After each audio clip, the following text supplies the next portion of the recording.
నేను అంటలేని మాట ఆ పార్టీ నాయకురాలే అన్నారు. ఏమన్నారు మిత్రులారా? మా పార్టీలో దయ్యాలు చేరనే. సొంతింటి బిడ్డ టీఆర్ఎస్లు ఉన్నోళ్ళు దయ్యాలని చెప్తుంటే సమాధానం చెప్పలేక దయ్యాల నాయకుడు ఫామ్ హౌస్ లో నిద్రపోతుండు. నేను అడుగుతున్నది బీఆర్ఎస్ కాదు, డిఆర్ఎస్. టిఆర్ఎస్ అంటే దయ్యాల రాజ్య సమితి. అది ఇయాల అది భారత రాష్ట్ర సమితి కాదు, అది దయ్యాల రాజ్య సమితి.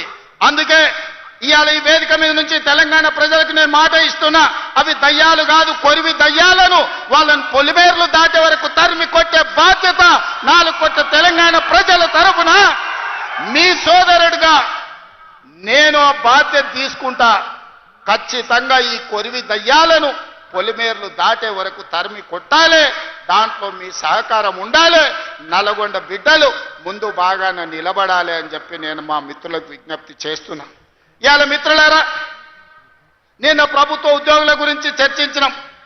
ప్రభుత్వ ఉద్యోగుల సమస్యల్ని పరిష్కరించాలనే ప్రయత్నం చేసినాం.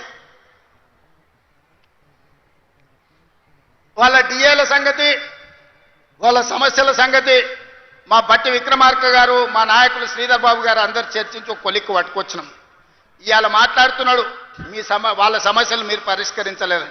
వాళ్ళందరేమో హర్షం వ్యక్తం చేసింది. ఈ ప్రభుత్వ ఉద్యోగులను కుటుంబ సభ్యులుగా భావించి మా సమస్యలను పరిష్కారానికి ముందుకు వచ్చిండ్రు. మనస్ఫూర్తిగా ధన్యవాదాలు తెలియజేస్తున్నామని. సరే, ఆరోపణలు ప్రత్యారోపణలు పక్కన పెట్టండి.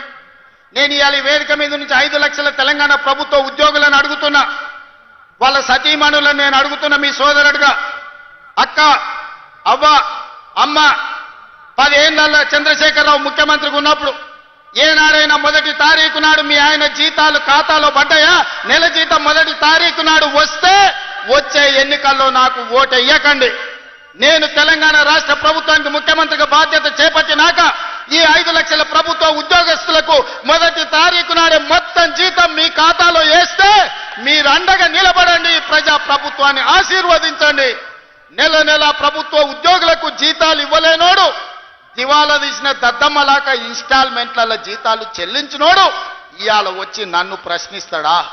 నువ్వా నన్ను అడిగేది? 10 ఏళ్ళు రాష్ట్రాన్ని దోసుకొని, రాష్ట్రాన్ని తగలబెట్టి, రావణ కాష్టంగా మార్చి 8 లక్షల కోట్ల రూపాయల అప్పు చేసి రాష్ట్రాన్ని దివాలా తీపించి విద్యార్థులను, రైతులను, ఉద్యమకారులను పొట్టన పెట్టుకొని బంగారు తెలంగాణ ముసుగులో పొందలగడ్డ తెలంగాణ చేసిన దిక్కుమాలిన ప్రతి ఎదవ ఈ రోజు మనల్ని వచ్చి విమర్శిస్తాడా? కార్యకర్తలారా ఆలోచన చేయండి. 18 నెలల్లో ఎన్నడైనా మనం నిద్రపోయినామా? 18 నెలలలో ఎన్నడైనా కార్యకర్త నుంచి నాయకుల వరకు ఎవరినైనా కలవకుండా ఉన్నామా? ఇవాళ ఎవరిని కలవకుండా చూసిన వాళ్ళు కలవకుంటోళ్ళు, మనం కాదు. ఎన్నిసార్లు బయటకు వచ్చిండు, ఎన్నిసార్లు ప్రజల్ని కలిసిండు ఆయన అడగని. మా అక్కల్ని అడుగుతున్నా, అక్క ఏనాడైనా ముఖ్యమంత్రిని చూసిర్రా? ఇంతకుముందే వాసాల మర్రిలా ఆయన వచ్చినాడు. ఎవరికి? ఆకుల ఆగవ్వకు అల్లనేరేడు పండించిండంట. ఆ అల్లనేరేడు పండి తిన్నందుకు ఆమె పోయి దావకాండ పడ్డ. మా అక్క కూడా ఇక్కడికి వచ్చే ఉంటుంది నాకు తెలిసి. ఇవాళ వాసాల మరిలో ఇళ్ళని కూలగొట్టి శ్మశానం చేసి కూర్చున్నాడు.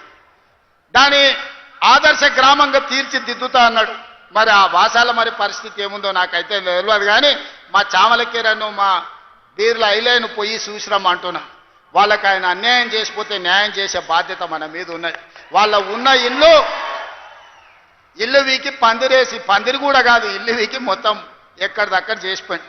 వెనకటికి అందుకే పెద్దోళ్ళు చెప్పారు, పనిమంతుడు పందిరేస్తానంట కుక్కతోక తలిగి కూలిపోయిందంట.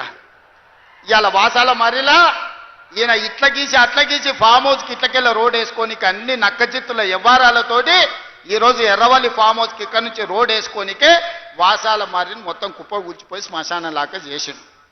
మరి నాకైతే బాధ్యత ఉంది కదా.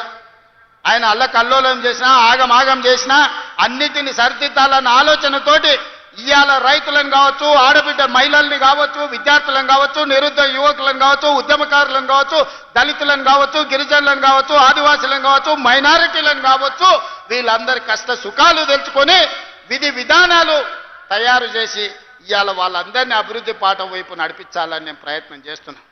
మిత్రులారా, నేను ఇవాళ సూటిగా అడుగుతున్న నిరుద్యోగ యువకులను, వచ్చిన మొదటి సంవత్సరంలోనే 60,000 ప్రభుత్వ ఉద్యోగ నియామకాలు చేపట్టి ఈ దేశంలోనే మొట్టమొదటి రాష్ట్రంగా తెలంగాణ రాష్ట్రం నిలబడ్డదా లేదా, 60,000 మందికి ఉద్యోగాలు ఇచ్చినామా లేదా ఎల్బీ స్టేడియం వేదికగా అని చెప్పి నిరుద్యోగ యువకులను అడుగుతున్నా.